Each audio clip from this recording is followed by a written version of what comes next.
Hey guys, Andy here from Mediocre Hobbies bringing you a special painting video. Games Workshop very kindly sent me out the new Boxing Day / Stevenson's Day model, the Abhorrent Ghoul King, sitting on his throne with his crown of delusion. Absolutely stunning miniature, and I'm going to paint it up in this video here for you guys today. One note on these kinds of miniatures is, for years, I've been a person who has bought two of those kind of models, and I was like, I'll do one now and I'll do one when I'm a better painter or whatever, and I tend to not do any of them. I think that's a real silly thing for us all to do as hobbyists, is to hold on to something until we're better at painting. I think the backlog is just going to build and build and build and build. So if you manage to pick up one of these commemorative series miniatures, there's been quite a few of them out now, Inquisitors and all sorts, I think you should dig one out and paint up one or two of them over the Christmas period. It's a really nice palette cleanser from whatever your other projects are at the time. So stick around and enjoy the video. And this is the model in question, only recently shown off on Warhammer Community. I feel very privileged to be one of the first people in the world to get to paint one. So let's do that today and hopefully share a few tips and tricks with you guys to help you get yours done. So I built the model, sprayed him black, and then sprayed him grey Seer. Used Basilicanum Grey to get the first coat of grey on basically his big stone throne. I decided to get a couple of quick coats on basically the stone throne. That sounds funny. First, as I didn't want to be trying to dry brush past the model after it had any paint on it, so I decided to focus on that first. Note on building this model, it will be extremely difficult to build him off. His basically hips are already attached to the throne itself.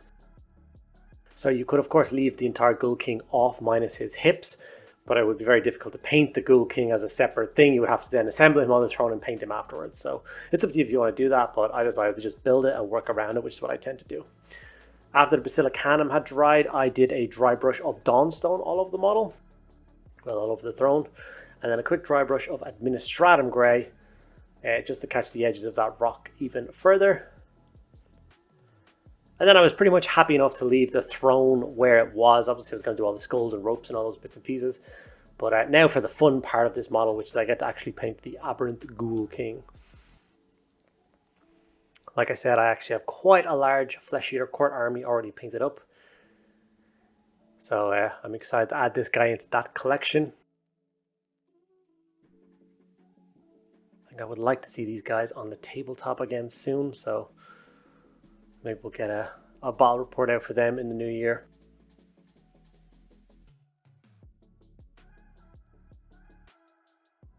Okay, with the stone at that stage, it was time to actually start painting the ghoul. So the first thing I did was use dark old flesh and apply that to all of the skin of the Ghoul King. That includes his, fur and stuff sticking out of his arms and all those kind of bits and pieces. The only thing I was careful not to hit was the cloak. We're going to be hitting that with a different contrast in a moment, so we don't particularly want to. And it's a little bit brighter than this, so it would stain, I think, quite badly.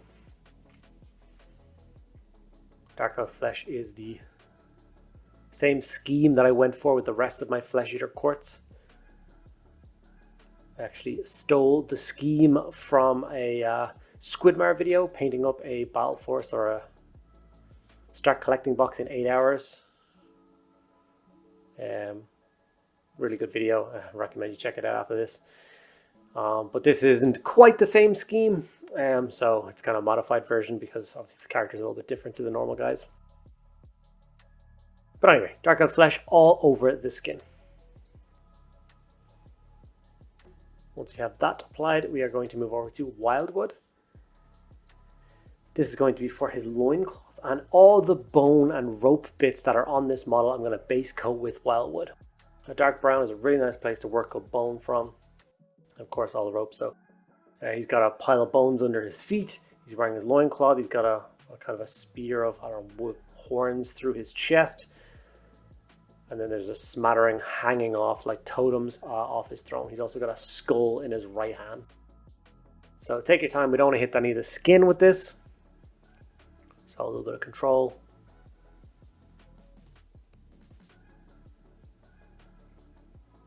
We're definitely in the ugly stage of the model now, but I promise, just follow through, watch to the end. I think it turns out quite nice. Volupus Pink was used as the base coat for the cloak. You may be thinking that this is kind of a strange, kind of bright color to go for something like a Flesh Eater Court, but remember in the lore, these guys think of themselves as noble lords. They actually see themselves, they're deluded. When one Flesh Eater Court looks at another, they see like a noble crowned king. So at some stage they were, so I still think this is the tatters of some old cloak, something a king would wear. So that's why I went for that kind of rich purpley pink color. Use Leadbelcher to base coat the blade of his sword.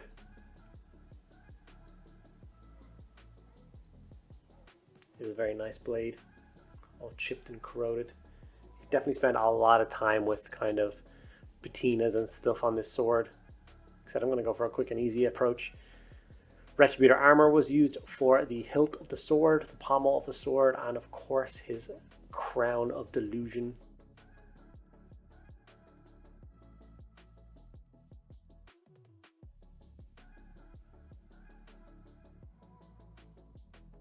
After that, that's basically all the base coats done, so I'm going to go and wash the model. So Seraphim Sepia, and we're going to wash the entire model, minus the throne.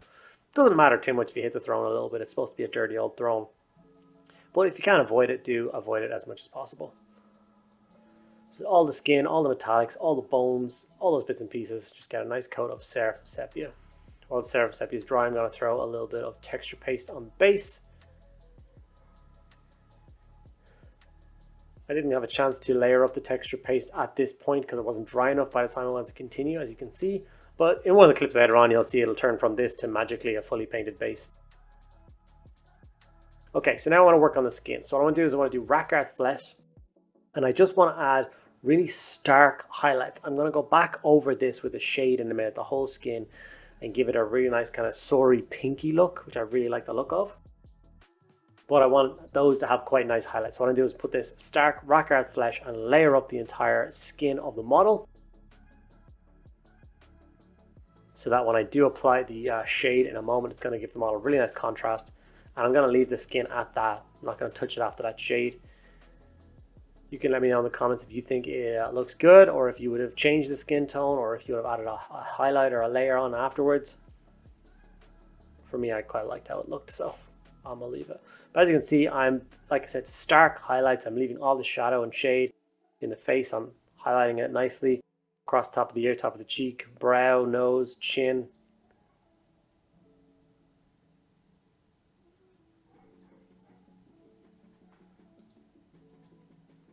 The shade that I'm going to go with is going to be Carroburg Crimson. I'm going to use the Carroburg Crimson in two ways. One is straight out of the pot. I'm going to put that over the fur coming out of his back and out of his arms. I want that to be a little bit starker than the skin.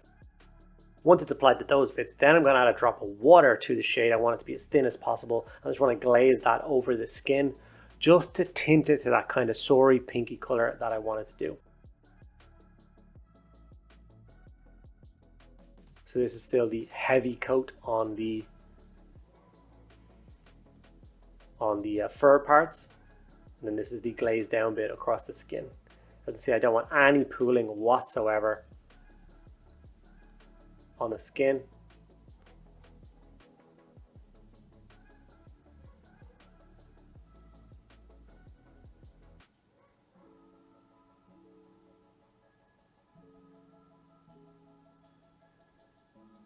Then a little bit up his torso. And as you can see how much it the Rakarth flesh highlights really accentuate the model. And how the Carroburg Crimson kind of knocks it down from being super stark. It's been, I think, quite a nice tone.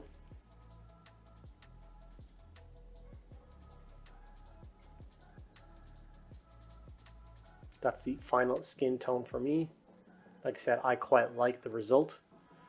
Now I'm going to work on the bones. So Balor Brown is the first layer, and we're going to use this on all of the bones on this miniature. Skulls and rib cages under his feet, the skull on his hand, bones through his chest, and we're going to use it to layer up his teeth. Obviously he is a vampire at heart, quite a savage one, so we want to make his teeth nice and shiny. I'm sure good dental hygiene is something every vampire aspires to have. So Balor Brown, very light layer on all those parts. After that, we're going to move over to Ushabti Bone and basically do the same again, but lighter, less highlighted, less layered. So on his teeth, it's almost like a little touch just to get those sharp points. And it's like a thin line down all the bones, including the skull. Skull painted exactly the same as the face. You want to follow the arch lines around the eye sockets, down the bridge of the broken nose, and then a little bit on the tops of the head. Nothing crazy. These are not parts of the model that people are going to focus on. It's going to be that big gnarly king sitting on the throne.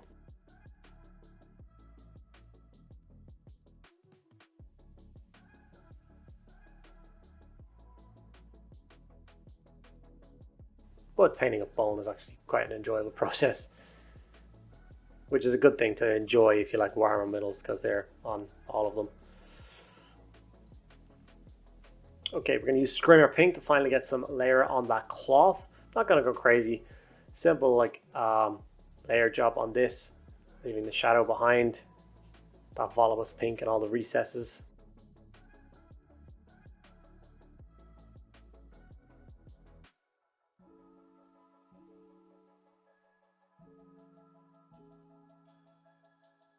Same along the back.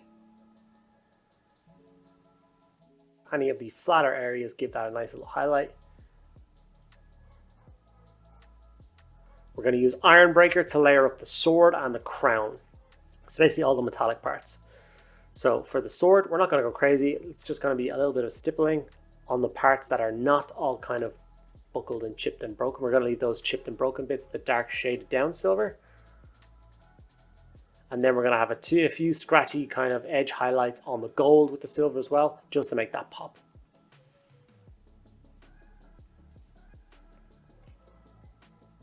As you can see, it's just along the edges, a little bit along the flats, and that's it. That's all we're going to do to touch the silver or the gold. If you want to, you can add some blood effect. You could add some oxide paint around the hilt if you wanted to make it look even more old and ancient. I'm going to stick with a more simple job. I do not have any oxidized in the rest of my Flesh Eater core models, so I don't want them to stand out from the rest of the army. Mournfang Brown was used to highlight the cloth. Once again, simple, quick job. One thing I did notice as I was painting this model is when I was painting up the bones and stuff, I should have painted the claws on his feet. Unfortunately, I missed them. It was an oversight. I did actually go back and repaint them afterwards. So if you're following along with my tutorial, make sure you do the same thing when you get to that Balor Brown stage. Don't forget his finger and toenails. And with that brown applied, I would call this particular Ghoul King finished. And yeah, ready for the tabletop. And there we go, guys. One Abhorrent Ghoul King with Crown of Delusion finished and ready for the tabletop. I actually have quite a large Flesh Eater Quartz army already fully painted, so he's going to get plonked right on the shelf with the rest of them and be used in some games, hopefully in the new year. Thank you guys so much for watching the video. If you enjoyed it, make sure you give it a like.